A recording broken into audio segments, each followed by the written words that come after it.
Once upon a time, two boys grew up playing hockey in the village of Terrace, British Columbia. One of them went on to play in the National Hockey League. The other became a comedian. Now, one flies planes and coaches youth hockey. The other is still a comedian and owns news skates. This is their podcast, Enjoying Orange Slices with Jeff and Ian. Hello, Jeff. My name is Ian Bagg. I see you haven't left your hotel room yet. Is that a point? At any point you want to tell us that you're getting a divorce? I know. I arranged my my backdrop just a little bit this week because if I do it the other way, I look like if I put the enjoyed orange slices on behind me without a bucket on, I look like Kojak. So, you know how people buy backgrounds, but you bought the background of a Marriott. of a Hyatt Place. I know exactly. I've been waiting for a week to come back on. I've been just in my room. You know, remember Tom Hanks was in terminal. Yeah. He never left the airport. I'm in hotel. Never left the hotel. You can't leave the hotel. You know, we couldn't afford a studio, so we just get a hotel every week. So in different cities. I'm actually in Chicago. I'm in the Rosemont area, which is right across from the airport. So I'm watching planes take off right outside my hotel window. Is that the busiest airport you fly into?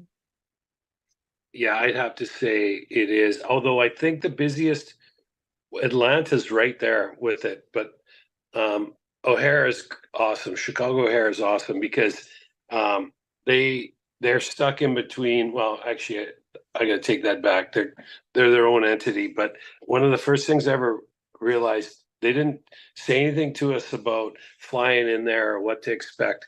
They said, when you get on the taxiway in O'Hare, do not stop. Is that what they said, really? That was it. Wasn't anything else like, hey, look out for this or look out for that, or, you know, be careful on this arrival or just stuff to look for. It's like, do not stop on the taxiway. Do not stop because they lose it. So if you miss your gate, which I have, you know, it's happened before. It might have happened recently. If you're not familiar with the airport. How long ago did it happen? Did you miss your gate? I went into Houston the other night and they had a whole bunch of airplanes parked and we had to kind of eye the needle. So we got to a certain point and we're like, is that our gate? And we're like, yeah, that's our gate. And they're waving at us. We're like, we're going to go around. So we went up on a taxiway, came back around. I was like, you know what? Safety takes time, and so should you. So, you know what? I had never been into Houston before that. What was that? What was that? What would you call it? What'd you say? Safety takes time, and so should you. What is that? Is that what you said? Oh my God. So we're out, and you know. But the cool thing is we were really early. But I'd never been into Houston before, and it was low, like, and it was. And just kind of that misty, you know, it was like it was like 85 and the humid was 83. And so then our windows started fogging up and so we're getting all defrost on. We got her on full. And so normally I would have just wheeled around, but I'm like, where we happened to park that night there was all kinds of airplanes parked by our gate. And I'm like, you know what, we're not doing this. So the controllers are great. So we stopped. And the guy goes, what are you guys doing? We're like, we need to go up to the next taxiway and come back around. They're like, no problem. Do whatever you need to do. But in Chicago, I would have just kept going. I would have never stopped. Flown everybody back to Oregon. Sorry, guys. I would have kept going around the airport. And of course, those airports are huge. But that's the one thing that about Chicago. I love going in there, but they're awesome. But do not stop ever on the taxiway. So if you're in the back in Chicago, and first of all, on some of the runways, it's going to be forever to get to the gates because they're way out there. Forever. Yeah. Like there's one, I think you land in Milwaukee and then you just taxi down the freeway until you get there. No kidding. Like the far north runways in Chicago, you might as well just put another 15, 20 minutes on your flight. I'd say that's the one we're on today, because it took a while to get to the gate. I don't know if I've ever flown in here without turbulence either. No, well, they don't call it the Windy City for nothing. Oh, well, there's another speech from Another speech from safety takes its time, and so should you. It's great. I that's my uncle's favorite saying is safety is everybody's business. So when he's out in the liquor store parking lot in Penticton yelling at the guy because he's over the line the way he's parked, it's like you shouldn't be parking like that while he's walking out with a case Oh of beer and a no. couple bottles of wine. Like, hey, Uncle Jim, we got bigger fish to fry. We got some wine and beer. Oh, let's get back to the condo. Come on. I'm going to start using that because whenever I say anything about anything that's wrong in the neighborhood, Carrie Ann calls me Grandpa. Oh, calm down, Grandpa. Calm down. Yeah. I'm like, oh, this is from the same lady that. Oh my God, is that pot? Can I smell pot? You can. I was uh, I was What a I was driving safety is down the everybody's freeway. concern. Oh, and I guess pod is everybody's business now too, because you know you're driving down the freeway, and it must happen to you all the time. What this is in a 405, right? In Yeah. LA, I'm driving down the 215 in Vegas yesterday. Come back from the rank, and I'm like, I'm not sure which car it's coming from, or maybe it's coming from all the cars in front of me, but everybody decided to light up at the same time. That's Windows fun. up, it's crazy. Sometimes I'm just like, is there a farm? Like you're driving, it seems like it's so strong. There must be a farm around here that they're growing it because it's so strong. It's just like, how's that coming out of one car? My God. I know. And then I thought everybody now was doing the edibles, but there's still some people they're still on the weed, and Some so people love a good pipe. I love it. Well, that's good. That's well, since we've last talked, since you were last in your hotel, things have changed in the NHL. Not just there's some teams are in, some teams are out. What everybody started except for tonight. It's Wednesday. Everybody Vancouver, Edmonton starts tonight, and I think what's the other game that's tonight? Boston and Florida. Boston and Florida. Yeah, So Boston knocked off Toronto, which is a very close game. yeah. Very close game, very close game, but it seems like they're going to tear everything down in Toronto. That's what they seem like they're going to do, right? So Well, they're going to go down to the studs, yeah, they try to might. build them. Yeah, I mean, everybody, I don't know what everybody wants to rule the world. Tears for Fears just came into my head there. I don't know why. Um, but everybody wants like, oh, we got to burn it down, we got to take it down, right? Like, but you have to be able to find somebody that you can ship the resources out that you're not really interested in anymore and get Hmm. resources back. Toronto was right on the thin edge of the wedge. They were right there with Boston, and I thought they played a brilliant game 7 against Boston. And then, everything went really well. They finally got ahead. Matthews made a beautiful pass. Nylander, they're up 1-0. Here we go. Then Boston kind of fights their way back into it. And then, that overtime goal it's kind of like one of those goals you have to watch like 5, 6 times. You're like, how did that happen?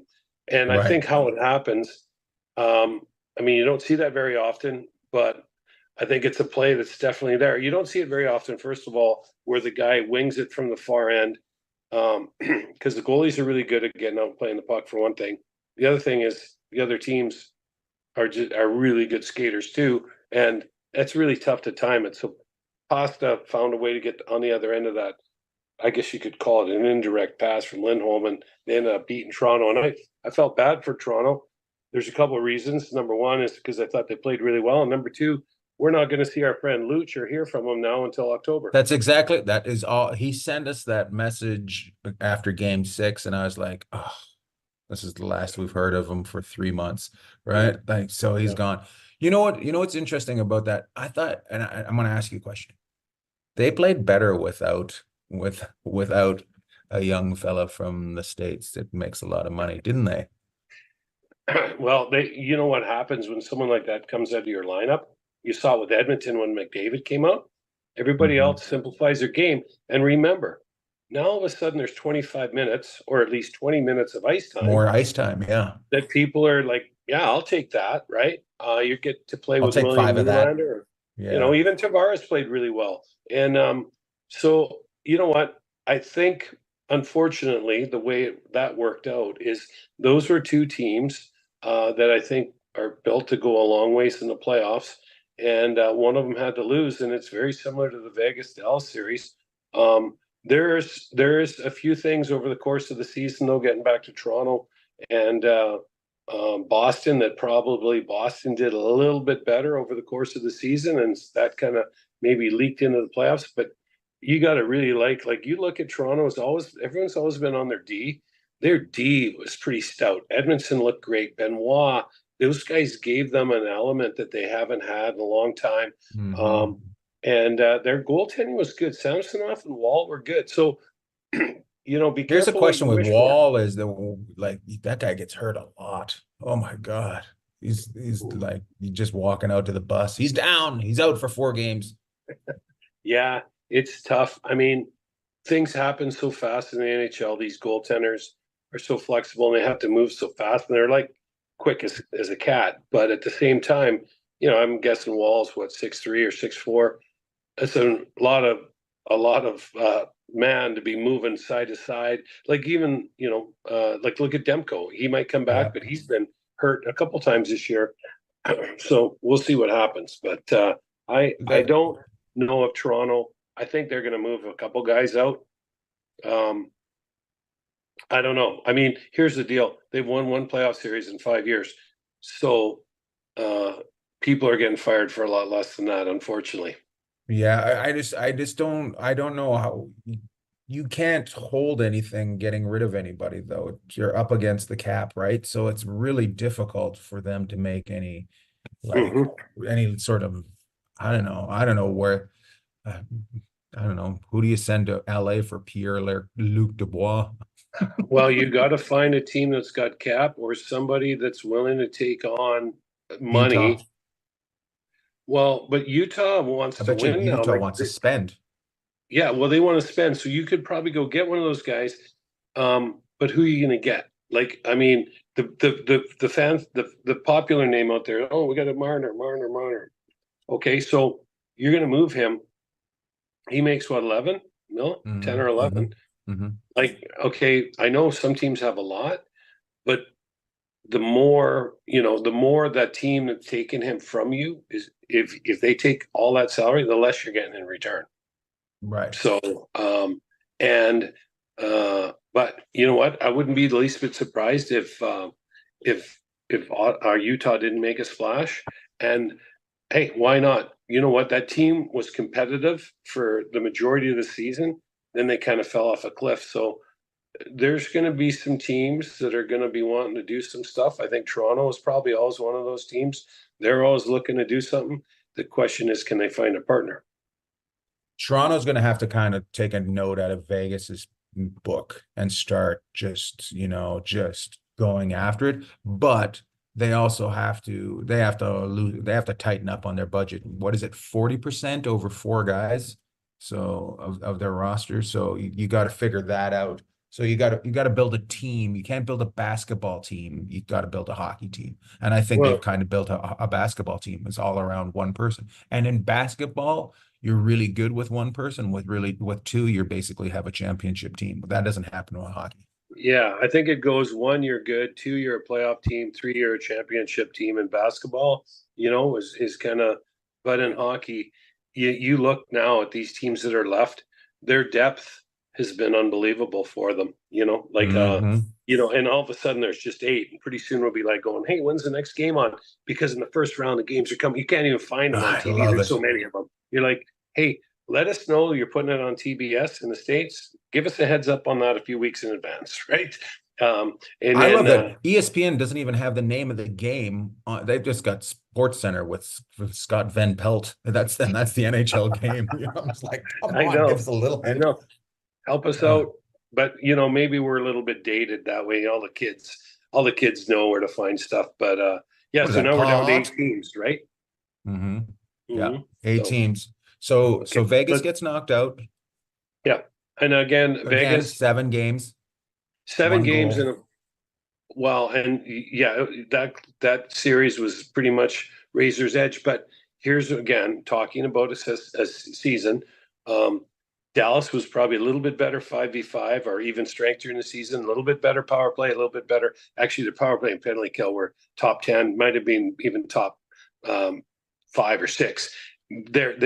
So during the season, they were the top team in the West. And then, in the playoffs over a 7-game series, that probably played in there somewhere as well, just like the Boston-Toronto series. Although, you knew somebody, a big hitter, was going to go out in the first round, and it happened to be Vegas this time around. And hey, congrats to our old friend on this show, Pete DeBoer, 8-0 in Game 7s, 8-0. Amazing. So you know what? He's a good If he guy. could just play if he could just coach Game 7s only. Yeah, especially if he can get the Stars to Game 7 of the finals, we like his chances, right? So yeah. It's interesting. So I want to bring something up. So I watched the game last night, Dallas and Avalanche, and I take off because Dallas is winning 3-0, and I'd like take off, and then I go watch Range or whoever isn't going over in overtime. I think it was Rangers. What was it Rangers? Yeah, Rangers in Carolina. Yeah. So I'm watching that game, and then I flip back, and it's 3-2, and then it's 3-3. Now, the Avalanche, if the Avalanche beat Dallas, all right, and then they go on and beat the next team, and then they end up in the Stanley Cup Finals, all right, only Stanley Cup Finals, they don't have to win. Does that make Winnipeg re-look at when they left and got knocked out? Do they go, oh, we actually were closer than we thought? Well, Edmonton has been saying that for 2 years, because Edmonton got beat out in the conference finals by Colorado 2 years ago and got beat out last year in the second round by Vegas. So Edmonton's been saying that. But Edmonton got to the conference finals. Winnipeg hasn't been back to the conference finals since 2018. I like their team. I was shocked to be I mean, but there's something missing. There's definitely something missing. Yeah, there's something obviously, but maybe we can also look and say Colorado with good goaltending, look out. And I think what happened in Game 1, we'll see how the series goes. There's a couple things going on in Dallas. First of all, very physical 7-game series with Vegas. 1 day off, you're back, you get off that big adrenaline push, and then Colorado starts to get their legs, and their goaltender plays really well, and so they end up squeaking out Game 1. Now you played 5 defensemen you've played 5 defensemen the majority of the playoffs. Colorado really did a good job at the deadline of addressing their depth up front, and they're kind of very similar to what Vegas was last year, except McKinnon is at a whole nother level.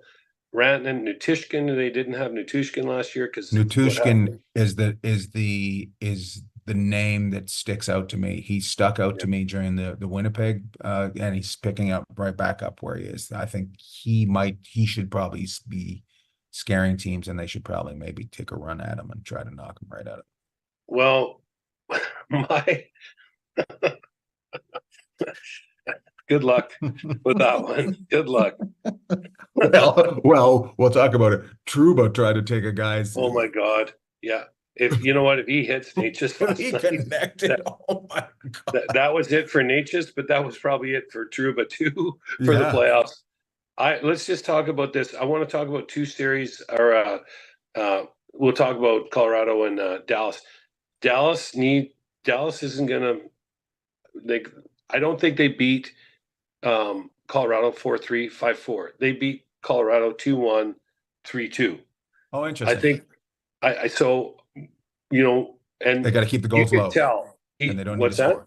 They don't need to be scoring a ton of goals. They need to be keeping them scores. Yeah, and so like when they got up 1-0 on Vegas in Game 7 the other night, I thought this felt like a 2-0. It felt like a multi-goal lead. And in Game 6, in fairness, when Vegas got up on them, it felt like a multi-goal lead. So these are teams that are really capable of shutting. Dallas is really capable of shutting the other team down. They've done it over the majority of the year. But Colorado is just on a flyer. And I will also give Colorado credit defensively. After the start of the Winnipeg series, they really got their act together.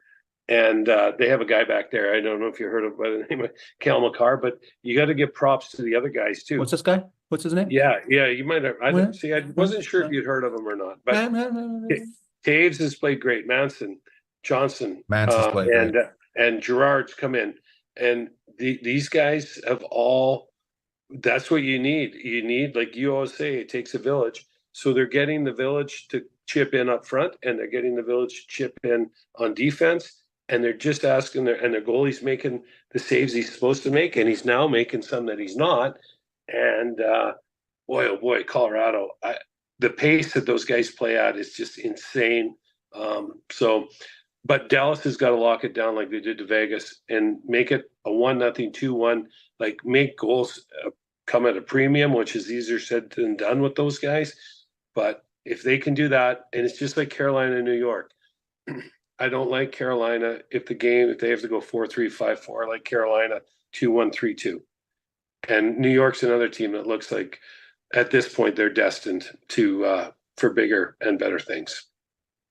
It's a rough and tumble series. It sure is. And they kind of got I think they're a little bit, I mean, Carolina plays a really, they rim a lot of pucks, they're dumping and they go hard and they're all over you. But New York's kind of brought them into play the series a little bit more like I think New York would like to play it to this point. So Carolina needs to get back, in the hurricane land there and with all the Caniacs and get it back to the way they want. I don't know. Is their record better at home? Oh, their record was good everywhere. But here's another thing: they were up last night in New York, and New York found a way to get back. And my concern with New York was even strength, and that they might be exposed a little bit even strength. And in their own end, they're not always the cleanest team out there, but they sure look good so far in the playoffs. And last time I looked, they're 6-0. They're Lord Bagg. They're 6-0. New York, redheaded kid, Lafreniere. Yeah. He's coming to his own. He's definitely coming to his own. Like that was a name that was wandering around for a couple years. Like, are they going to keep him? They're going to get rid of him. They're going to keep him. No, obviously up for trade. But I think he looked good. Well, and if you want to look at a couple guys, or I'll bring up three names of guys that these organizations, they're a huge part of what's going on in the organization right now. Lafreniere, right? They've been patient with him, but he's now doing it for the Rangers. Brilliant game last night. And then if you look at Dallas, you've got Stankoven and Johnson, two young guys that you wouldn't really like. Johnson was around last year, but Stankoven wasn't. And so you get these young guys that you plug in, and all of a sudden they elevate their game, and that's what's happened. And I think that's the biggest reason Dallas is probably in the second round is what those two young fellas did. And I think if you look at New York, what's interesting about the Johnson and Stankoven, DeBoer is not known for being good, easy for the young guys to play for. And to have 2 and 3, like Robertson would be fitting into that too, right? As a young guy. Well, he's still a young guy, but he's got a track record, right? These two young guys, and Johnson came in. It's his second year, so this kid's been really impressed me. Wyatt Johnson really impressed me, and Stankoven. What a great name, too, Wyatt Johnston. Oh my God, I love it. That's great. Even Stankoven's name. Stankoven's a great name. There's not another Stankoven out there. Logan Stankoven. That's pretty funny. And then Lafreniere, give him credit because he was first overall. That's not, first rounders it's tough enough, but to be first overall get compared to Connor McDavid, come on. Same year was that same year as Byfield? Like Byfield's another one that I thought looked really good. He looked really big. Like really big to me. Like I don't like that necklace, but other than that, it kind of plays like a little bit of Mario Lemieux, right? The way he skates, he's got got to be at least 6'6" on skates. Yeah, he's huge, and he's kind of filled out, and that I would agree. I mean, he was, they played him with Kempe and Kopitar.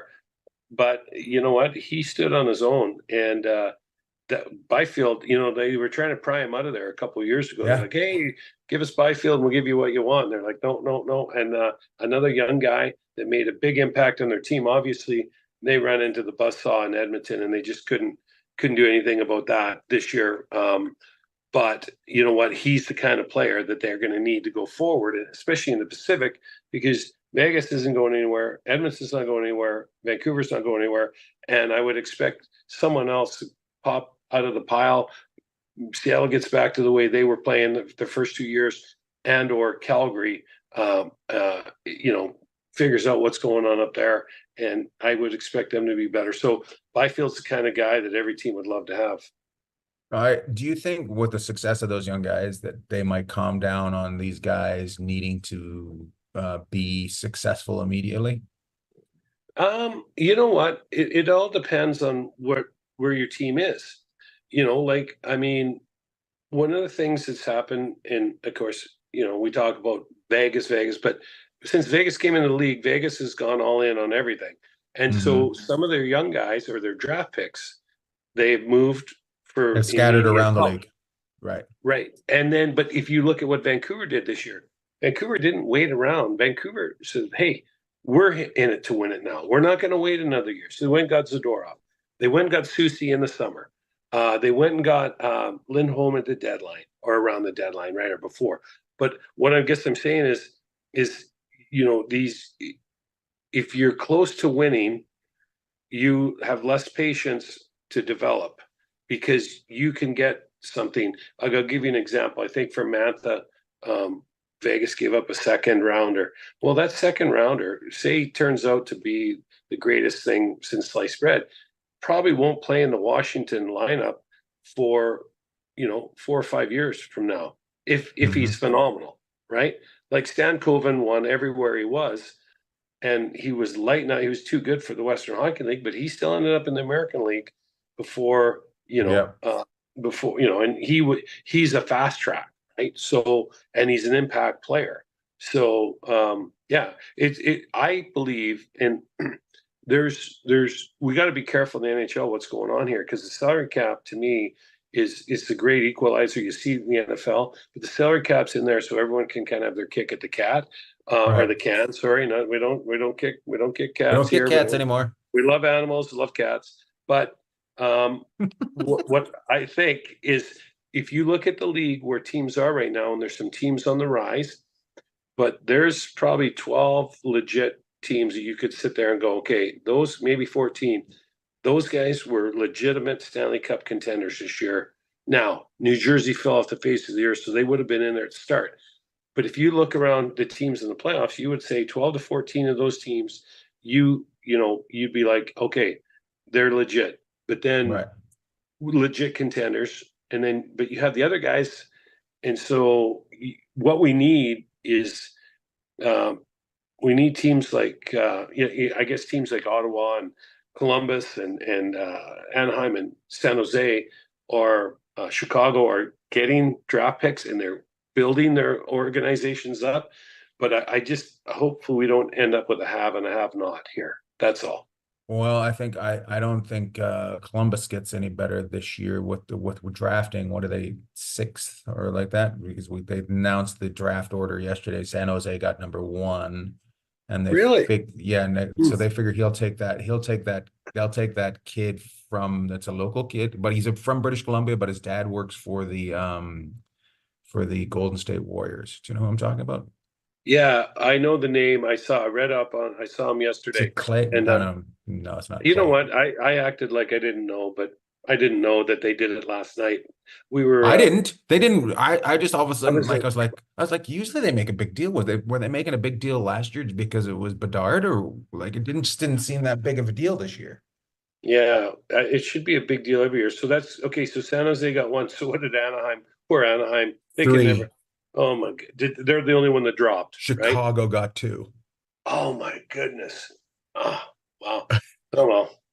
But Yeah. so you know what? And I watched Bedard last game of the season, or his one of their last games in Vegas, and you know he is definitely a special player. They need to find some more people around him. the question is, okay, so let's use Chicago, even though we're supposed to be talking about playoff teams.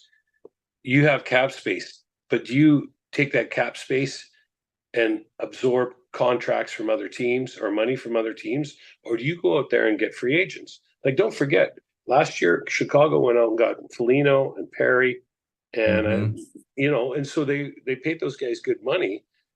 Those were thought of as the kind of guys you'd like to have around. Not only as you build your team, but you'd like to have those guys in a playoff run too, right?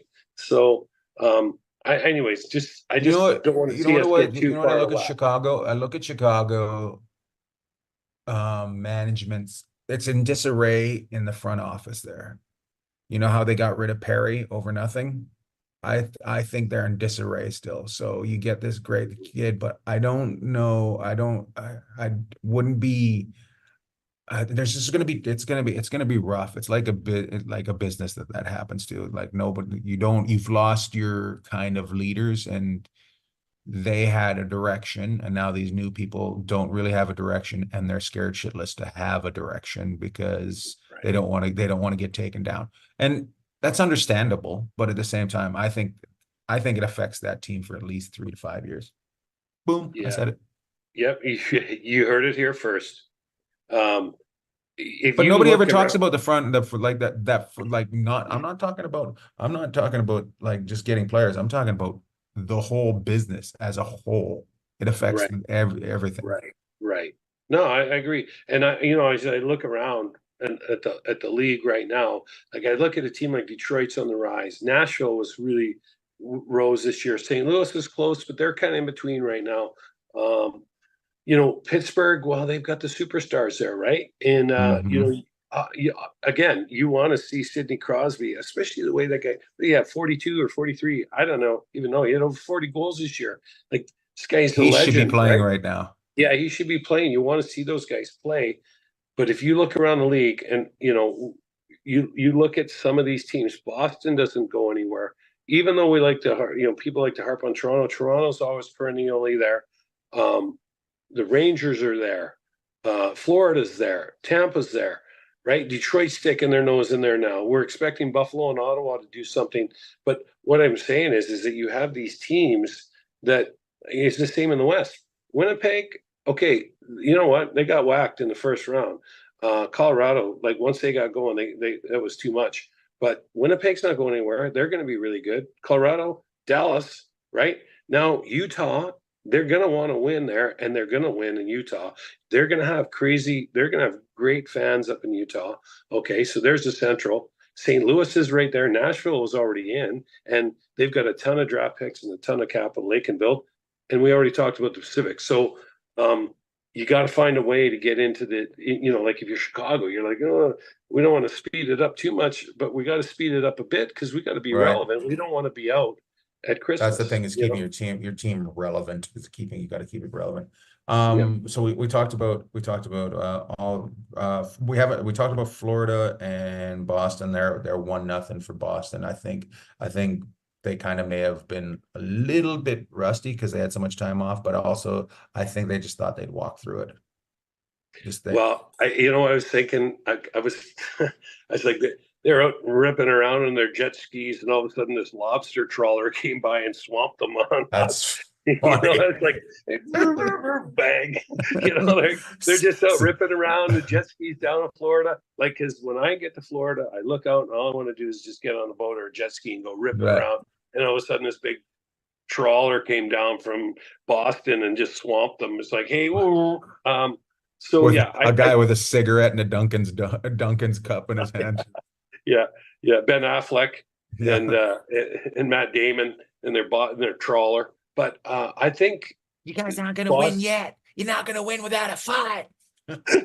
Oh, yeah. You got me, bum. Yeah, I they love they it. got Dunkin' Donuts around the horn. But I think Florida is a team that yeah, I don't think you're gonna throw them off. I No, think you're gonna get what you're gonna get. I think Boston knows that. I didn't know that Boston could score that many goals. I thought they'd be starving for offense, but they found a way the other night. And uh-huh. So I just, like I said, I think once Florida gets off the jet Florida's skis not and going puts the anywhere. skates back on, Yeah. they're going to be a handful. Yeah, Yeah. I could I totally did see them making another run to the finals. I did see their backup goaltender took a puck in the nuts yesterday, right? And they asked Paul Maurice, is is he okay? And Maurice said he is, but I don't think his kids are.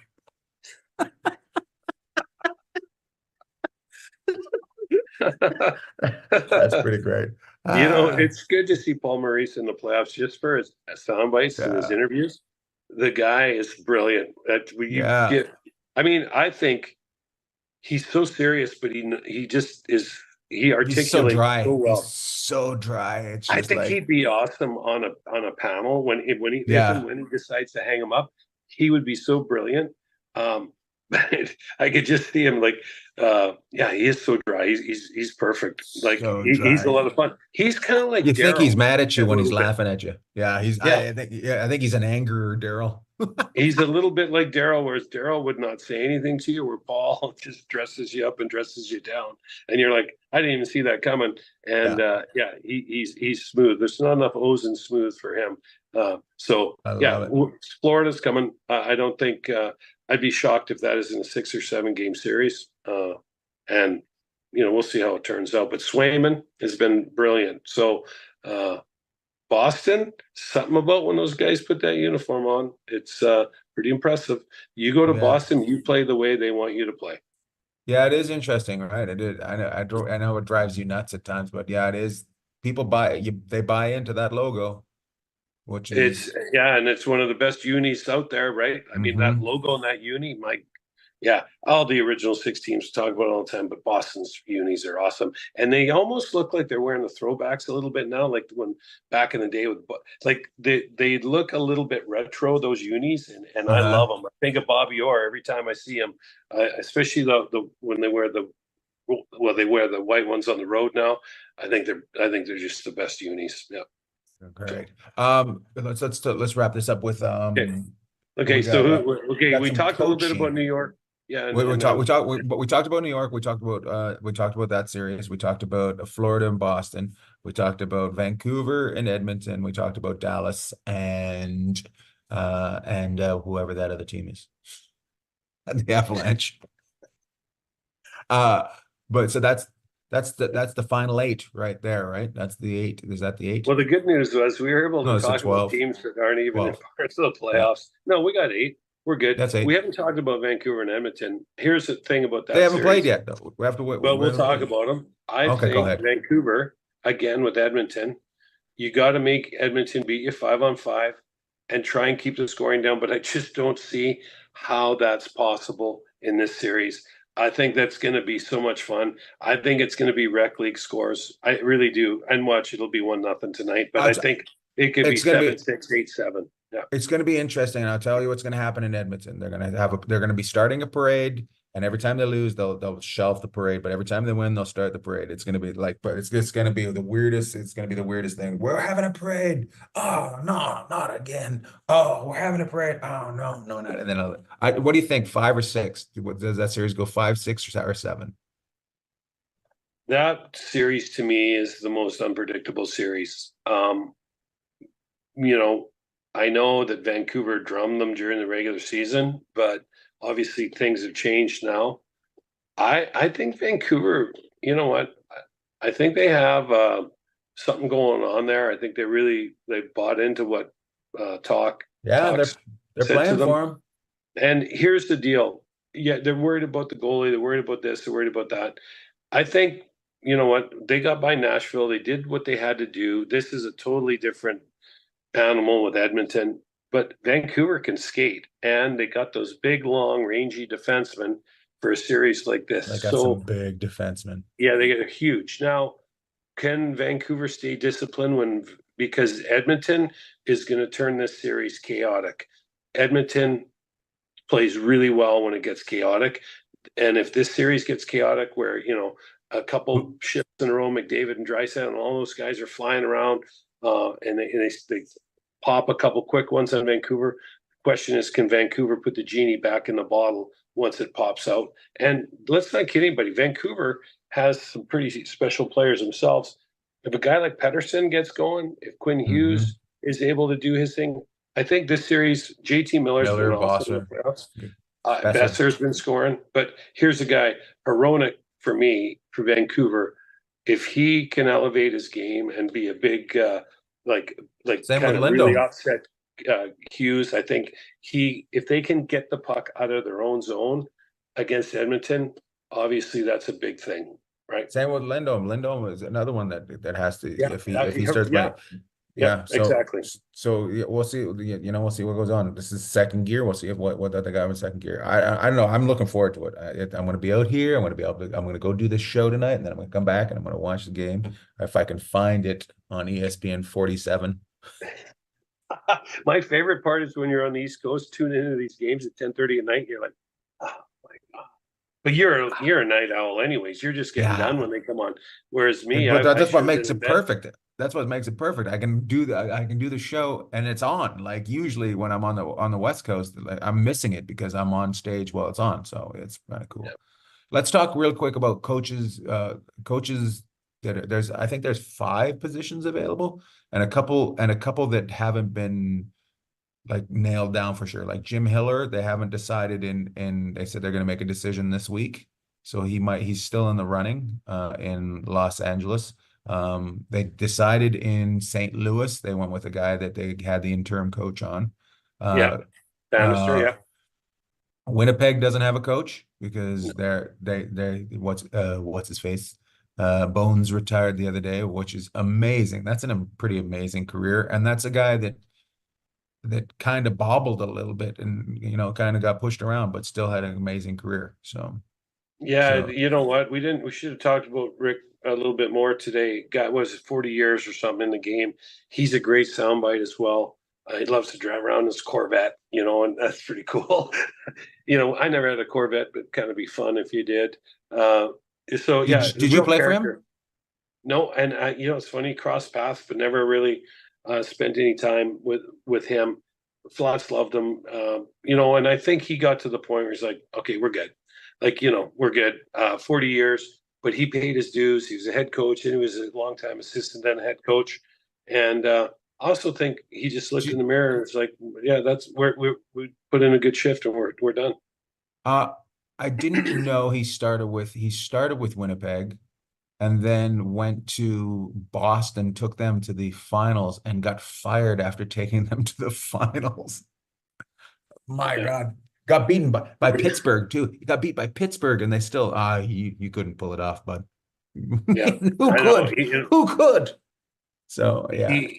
He was, when I look at him, jovial is a word that comes to mind with Rick Bowness.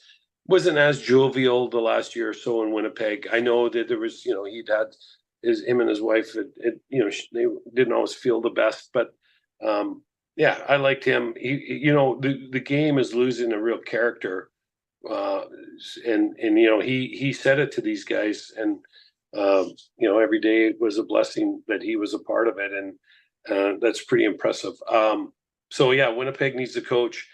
Here's the thing. Travis Green, I thought New Jersey would have been a great fit for him. I think Ottawa's just as good, a fantastic fit. I think the way Travis tries to have his team play, I think will suit them really well. They've been kind of all over the place the last few years. I think Travis will bring some structure for them. And I think you'll see them play a lot faster, and I'd expect them to be really competitive. Here's the team. Here, I'm going to throw this out there. Seattle needs a coach.